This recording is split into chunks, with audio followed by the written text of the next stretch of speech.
Mereka bilang rumah kos itu sudah kosong sejak ke 2004. Tapi selama 3 bulan, Johnny tinggal di sana. Makan bersama penghuninya, bicara dengan mereka, bahkan melihat mereka menonton TV tiap malam. Masalahnya, tidak ada satupun dari mereka yang masih hidup. Tahun 2024, Johnny, perantau muda dari Bogor, baru pertama kali menginjakan kaki di Jakarta untuk kuliah di Akademi Maritim. Dia datang dengan tas ransel besar, sepatu yang masih kaku, dan wajah penuh harapan. Meskipun dalam hati sebenarnya dia sangat gugup. Baginya, Jakarta adalah kota raksasa yang hiruk-pikuk, penuh suara klakson, deru bus, dan keramaian yang jauh berbeda dari kehidupan di Bogor. Dia masih polos, masih bingung arah, dan modalnya cuma nekat, serta sedikit tabungan hasil kerja serabutan. Baru 1 hari mengurus administrasi kampus, dia langsung diberitahu bahwa semua mahasiswa baru wajib tinggal di tempat yang dekat kampus untuk memudahkan pengawasan. Aturannya ribet dan tegas, tidak ada toleransi. Karena itu, Johnny harus menemukan kos secepat mungkin. Dia menyusuri gang demi gang di sekitar kampus. Gangnya sempit, kebanyakan cuma muat 1 motor. Di kiri kanan banyak rumah tua. Beberapa tampak kusam, beberapa masih lumayan terawat. Suasana gang terasa lembab dengan bau khas selokan yang sesekali menusuk hidung. Setelah hampir 1 jam muter-muter tanpa hasil, Johnny melihat sebuah rumah kos 2 lantai di ujung sebuah gang buntu. Bangunannya tampak seperti rumah zaman dulu. Kusen kayu, jendela besar, dan pagar kecil yang sudah karatan. Tapi dari luar masih terlihat lumayan rapi. Ada perasaan aneh, tapi juga seperti ada yang memanggil.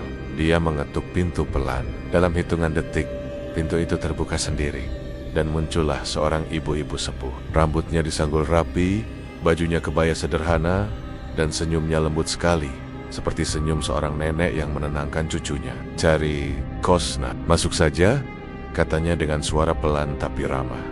Johnny langsung merasa nyaman. Ibu kos itu memperkenalkan diri sambil mempersilahkan Johnny duduk di ruang tamu. Ruangannya tampak sederhana, sedikit gelap, tapi bersih. Ada sebuah lukisan seorang pria parubaya tergantung di dinding. Johnny tidak terlalu memperhatikan, karena pikirannya masih fokus pada tempat tinggal. Setelah ngobrol bentar tentang harga, aturan kos, dan fasilitas, Johnny langsung setuju. Harganya murah, jaraknya dekat dari kampus, dan ibu itu terlihat baik. Johnny merasa seperti dapat jackpot. Tapi sebelum naik ke lantai 2 untuk melihat kamarnya, ibu kos tiba-tiba berhenti di tengah tangga. Senyumnya yang tadi hangat mendadak hilang. Raut wajahnya berubah serius, bahkan sedikit tegang. "Johnny, satu saja pesanku," katanya sambil menatap lurus ke mata Johnny. "Jangan pernah buka atau mendekati kamar nomor 1. Kamar di sebelah kamar kamu." Johnny kaget, karena perubahan nada suara itu begitu drastis. Berat, seperti menahan sesuatu yang penting. Dia mengangguk saja, mencoba santai. Dia pikir mungkin kamar itu rusak parah, atau ada barang-barang pribadi pemilik rumah, atau sedang direnovasi. Hari-hari pertama berjalan lumayan lancar. Johnny mulai terbiasa dengan aktivitas kampus dan ritme harian di Jakarta. Tapi setiap kali dia pulang malam, selalu ada satu hal yang bikin bulu kuduknya berdiri. Seorang pria dengan gangguan jiwa yang selalu berdiri di ujung gang. Wajahnya pucat seperti tidak pernah kena matahari. Rambutnya panjang berantakan, bajunya compang-camping, dan matanya kosong. Benar-benar kosong. Setiap kali Johnny lewat, pria itu langsung berjalan mendekat sambil mengulurkan tangan. "Rokok, rokok." Awalnya Johnny kaget dan takut, tapi lama-lama dia mulai terbiasa karena yang diminta cuma rokok. Toh dia tidak pernah diserang atau diteriaki. Tapi tetap saja, ada hal aneh dari pria itu. Dia selalu muncul di jam yang sama, berdiri di tempat yang sama, dan meminta rokok dengan nada yang sama. Seolah-olah dia menunggu Johnny setiap hari. Ketika malam tiba, keanehan di dalam kos mulai terasa satu persatu. Di kamarnya, lemari kayu tua di pojok ruangan sering mengeluarkan suara angin kencang. Anginnya tidak seperti angin biasa. Tidak ada celah, tidak ada lubang. Tapi dari dalam lemari itu seperti ada yang meniup keluar dengan kuat. Kalau malam semakin larut, angin itu makin sering muncul. Di lantai bawah, beberapa kali Johnny melihat ibu kos makan sendirian di ruang makan. Tidak ada lampu yang menyala. Hanya cahaya redup dari luar jendela menyinari wajahnya. Dia duduk diam, Tidak mengunyah, tidak bergerak, hanya memegang sendok sambil memandang jauh ke arah pintu, seperti menunggu seseorang masuk. Dan setiap Johnny mencoba menyapanya, ibu itu tidak menjawab. Seolah tidak mendengar. Jam 2-3 pagi menjadi jam paling menakutkan. Hampir setiap malam, Johnny mendengar suara cakaran dari dinding di sebelah tempat tidurnya. Suaranya keras, cepat, dan berulang-ulang, seakan-akan ada sesuatu yang berusaha keluar dari balik dinding itu. Johnny mencoba pura-pura tidur, tapi tubuhnya selalu gemetar sendiri. Suatu malam, saat sedang mencuci di kamar mandi luar, Johnny melihat sesuatu yang membuatnya langsung lari tanpa sempat menoleh. Di ujung lorong dekat kamar mandi, ada pocong berdiri. Pocong itu tidak diam, sepenuhnya dia bergoyang pelan, seperti mengikuti angin. Tapi lorong itu tidak berangin. Pocong itu menatap ke arah Johnny dengan kepala sedikit miring, seperti ingin memastikan apakah Johnny benar-benar melihatnya. Sejak kejadian itu, kondisi tubuh Johnny berubah. Dia mulai bau badan, walau sudah mandi berkali-kali. Timbul eksim aneh di kulitnya. Makin lama makin parah. Wajahnya tampak kusam seperti kurang tidur. Setiap kali ia berkaca, Johnny merasa seperti melihat orang yang bukan dirinya. Namun dia bertahan karena harga kos itu murah dan dekat dari kampus. Dia mencoba meyakinkan diri bahwa semua itu hanya halusinasi akibat stres. Tapi jauh di dalam hati, Johnny tahu ada sesuatu yang sangat tidak wajar di rumah itu. Sampai akhirnya datang satu kejadian yang mengubah segalanya dan membuatnya sadar bahwa tempat itu bukan sekadar kos biasa. Setelah libur lebaran, suasana kampus mulai ramai lagi. Mahasiswa yang sebelumnya pulang kampung kini berdatangan satu persatu. Johnny sebenarnya senang karena rumah kos yang biasanya sepi jadi sedikit lebih hidup. Tapi rasa sepi itu tetap tidak benar-benar hilang. Entah kenapa, meski beberapa penghuni kos sudah kembali, dia selalu merasa seperti tinggal sendirian. Suatu sore, saudara sepupunya, Imam, datang dari Bekasi untuk menjenguk. Imam sudah dia anggap seperti kakak sendiri. Orangnya cuek, tapi peka, suka bercanda. Tapi kalau sudah merasa ada yang aneh, dia bisa serius banget. Ketika sampai di depan kos, Imam berhenti tiba-tiba dan memandangi bangunan itu dengan kening berkerut. Johnny yang baru turun dari motor langsung heran melihat ekspresi Imam. John, Imam menunjuk bangunan kos yang berdiri kusam di ujung gang. Ini kosan lo, serius? Itu kayak rumah kosong deh. Johnny langsung pasang wajah bingung. Lah enggak, ini bagus kok, bersih juga. Imam memandang lagi dengan tatapan yang tidak berubah. Bagus dari mana? Catnya ngelupas semua, jendelanya retak. John, itu rumah kayak nggak ada yang ngehuni. Johnny memaksa tertawa. Udah, lo masuk dulu, capek kali, panas. Tapi setelah masuk, Imam makin gelisah. Matanya menyapu ruangan seperti sedang mencari sesuatu yang tidak terlihat. Dia diam saja, tapi gerak tubuhnya menunjukkan bahwa dia tidak nyaman. Malam itu, mereka duduk di ruang TV. Johnny sebenarnya ingin menunjukkan bahwa kosannya baik-baik saja. Tidak semenyeramkan yang Imam bayangkan. Dia menyalakan TV, meski suaranya pelan. Mereka ngobrol ringan tentang kuliah, tentang Bekasi, tentang rencana lebaran kemarin yang batal. Namun, ketika suasana sudah mulai mencair, sesuatu terjadi. Dari arah lantai atas, tepat dari kamar nomor 1, kamar terlarang, terdengar suara piring jatuh dan pecah keras sekali. Johnny langsung membeku. Imam spontan berdiri setengah, matanya melebar. John, itu dari kamar sebelah lo kan? Johnny menelan ludah. Iya. Mereka menunggu. Menunggu suara langkah, menunggu seseorang keluar, menunggu ada yang menjelaskan suara itu. Tapi tidak ada apa-apa. Tidak ada langkah, tidak ada suara orang bicara, tidak ada pintu dibuka, hanya hening panjang yang membuat bulu kuduk berdiri. Imam pelan-pelan duduk lagi, tapi tubuhnya kaku. Dia tidak banyak ngomong lagi setelah itu. Raut wajahnya berubah, menunjukkan bahwa rasa tidak enaknya bukan hanya perasaan sesaat. Malam makin larut. Sudah lewat jam 11 ketika Imam akhirnya memutuskan tidur di kamar Johnny. Mereka mematikan lampu, hanya menyisakan cahaya kecil dari luar yang menembus jendela. Johnny tertidur lebih dulu karena kelelahan, tapi Imam gelisah. Dia bolak-balik posisi tidur, mencoba memejamkan mata. Tapi sekitar jam 2 lewat, Imam tiba-tiba membuka mata. Ada sesuatu yang berbeda. Dia merasa tubuhnya berat sekali. Sangat berat, seperti ada yang duduk di atas dirinya atau menariknya dari kaki. Dia mencoba menggerakkan kaki, tapi tidak bisa. Dadanya sesak, nafasnya terputus-putus. Rasa panik menyambar. Di antara detik-detik itu, dia merasakan sensasi dingin yang merayap di kulit. Bukan dingin AC atau angin malam. Dingin ini seperti menyentuh tulang. Lalu dia melihatnya. Dari ujung kakinya muncul rambut panjang hitam yang menjuntai. Rambut itu merayap ke arah wajahnya, perlahan-lahan menutupi pandangannya. Napas dingin menyentuh telinganya, seperti seseorang sedang menghirup udara dekat sekali. "Johnny," bisikan samar terdengar di sampingnya. Lembut tapi menyeramkan. Imam merasa jantungnya hampir copot. Dengan sisa tenaga yang entah datang dari mana, dia menjerit keras dan langsung lompat bangun dari tempat tidur. Keringat dingin membanjiri tubuhnya. Johnny terbangun karena jeritan itu dan melihat Imam berdiri dengan wajah pucat luar biasa. Gue nggak bisa tidur di sini lagi," kata Imam dengan suara bergetar. "Besok gue pulang pagi-pagi." Johnny mencoba menenangkan, tapi Imam tidak mau mendengar. Malam itu, Imam tidak tidur sama sekali.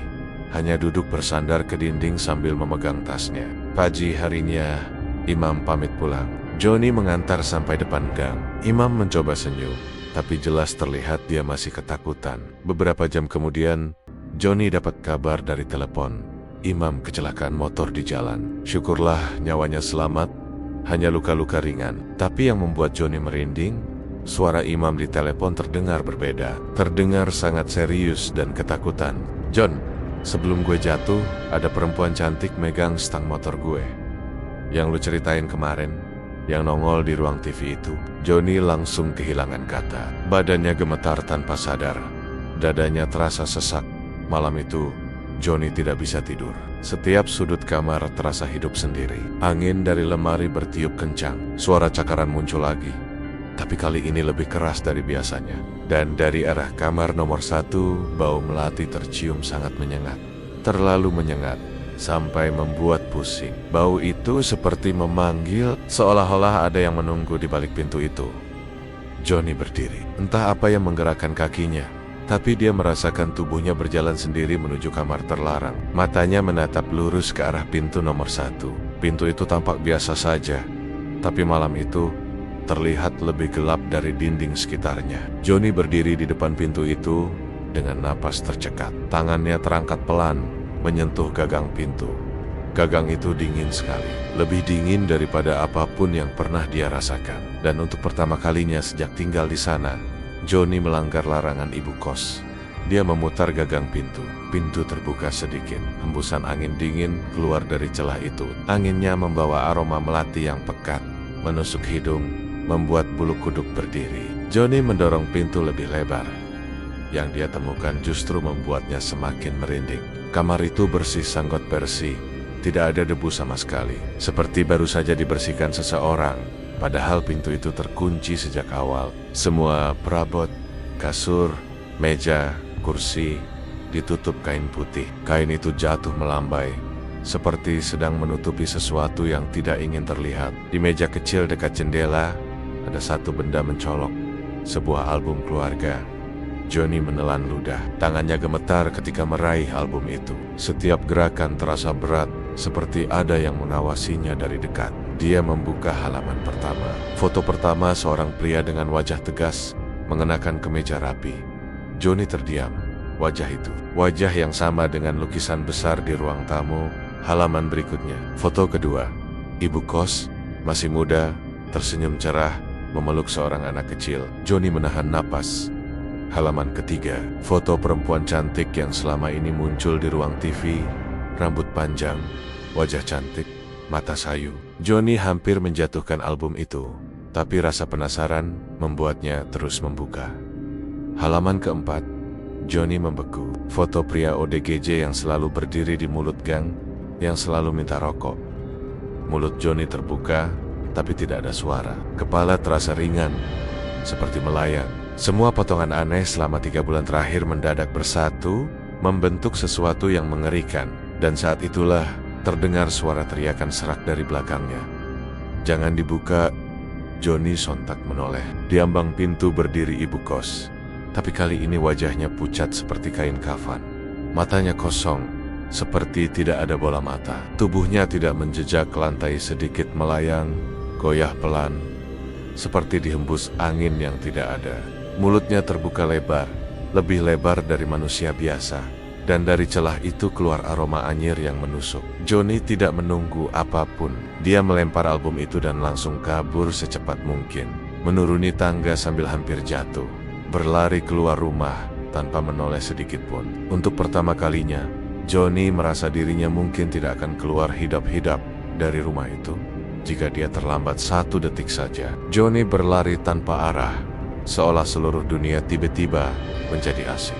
Malam yang seharusnya tenang justru dipenuhi suara napasnya yang memburu dan detak jantung kacau yang menghantam dadanya seperti palu. Dia tidak lagi memikirkan apapun selain menjauh sejauh mungkin dari rumah kos itu. Pikirannya berkecamuk antara takut, marah, bingung, dan rasa ingin muntah. Setiap kali dia memejamkan mata sejenak, gambar wajah pucat ibu kos yang melayang di ambang pintu kembali muncul, membuat urat-urat lehernya menegang. Warteg langganannya terlihat seperti satu-satunya tempat yang masih terasa nyata. Lampunya yang kekuningan, meja plastik lengket, dan wajan berisi sambal yang selalu ada di pojok. Semua itu membuatnya merasa sedikit aman.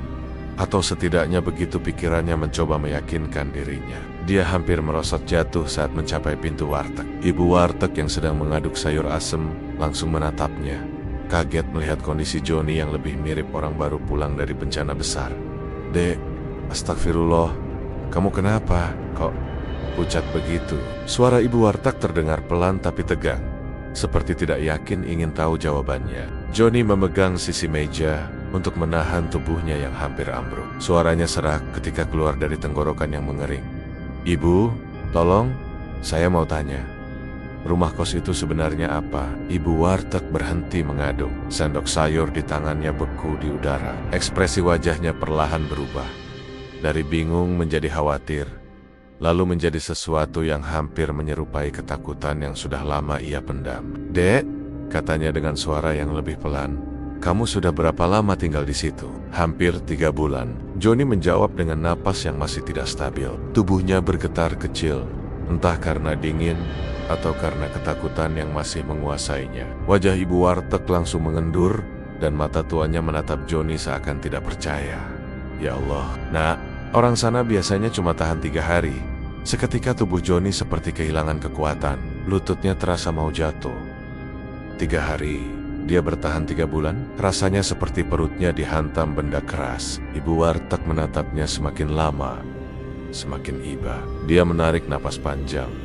Mungkin mencoba memilih kata, mencoba agar apa yang akan diucapkannya tidak membuat Johnny semakin hancur. Tapi apapun yang keluar dari mulutnya tetap tidak akan mudah diterima. "Nak, rumah itu kosong sejak 2004, katanya perlahan. Satu keluarga meninggal mendadak di situ, dan tidak pernah ada yang berani masuk lagi. Laki-laki yang kamu bilang minta rokok itu, dulu korban pesugihan. Dia meninggalnya tragis, Nak, tapi rohnya tidak pernah benar-benar pergi." Kata-kata itu seperti palu yang menghancurkan seluruh sisa logika Johnny. Dia bahkan sulit bernapas. Suasana warteg yang biasanya riuh kini terasa seperti ruang yang hampa. Hanya suara detak jam yang terdengar jelas, seolah mempertegas kesunyian yang tiba-tiba terasa sangat menghimpit. Johnny hampir tidak bisa mempercayai setiap kata yang baru saja didengarnya. 3 bulan bukan waktu yang sebentar. 3 bulan dia hidup dengan keyakinan bahwa dia tinggal di rumah kos biasa, meskipun agak seram. 3 bulan dia berinteraksi, menyapa, bahkan mengobrol dengan penghuni yang dia kira manusia. 3 bulan dia tidur dengan perasaan dia tidak sendirian. Dan kini dia mengerti betapa mengerikannya itu.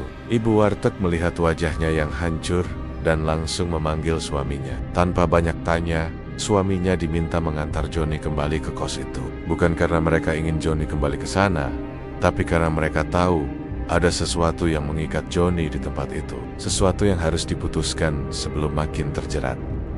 Perjalanan menuju rumah kos itu sangat hening. Suami ibu warteg hanya sesekali melirik spion, memperhatikan Johnny yang duduk kaku dan dingin, seperti mayat yang baru saja hidup kembali. Keringat dingin membasahi pelipis Johnny, meski angin malam cukup kencang. Tidak ada satupun kata yang keluar dari mulutnya. Dia hanya menatap lurus, seolah takut jika menoleh, perempuan berambut panjang dari kamar nomor 1 akan duduk di sampingnya. Ketika sepeda motor berhenti, Johnny memandang bangunan itu dengan wajah yang semakin pucat.